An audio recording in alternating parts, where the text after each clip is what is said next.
चूअड़ जमाली लग दरगाह शाह यकीक जे water supply जे retired मुलाज़िम मोहम्मद बच्चल मरघल पारां पेंशन ऐं रिटायरमेंट न मिलण ख़िलाफ़ एहतजाज। इंसाफ़ करण जी घुर। दरगाह शाह यकीक जे वाटर सप्लाई ते पब्लिक हेल्थ जे मुलाज़िम मोहम्मद बच्चल मरघल चूअड़ जमाली प्रेस क्लब में एहतजाज कंदे चयो आहे त मूंखे रिटायर्ड थींदे 16 महीना गुज़री विया आहिनि, पर मूंखे अञा ताईं पेंशन समेत रिटायरमेंट न मिली आहे।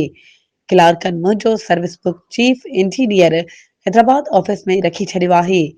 आउं ग़रीब इंतिहाई परेशान आहियां। हुन पीपी चेयरमैन बिलावल भुट्टो ज़रदारी, वरी वज़ीर सैयद मुराद अली शाह समेत पब्लिक हेल्थ जे चीफ इंजीनियर खां पुरज़ोर मुतालबो कयो आहे त पब्लिक हेल्थ जे ॿिनि करप्ट क्लार्कनि गुलाम शबीर भट्टी ऐं आशिक उत्तरादी ख़िलाफ़ कानूनी कार्रवाई करे मूंखे मुंहिंजो सर्विस बुक ॾियारे पेंशन समेत रिटायरमेंट जूं समूरियूं बरातूं ॾेई इंसाफ़ कयो वञे।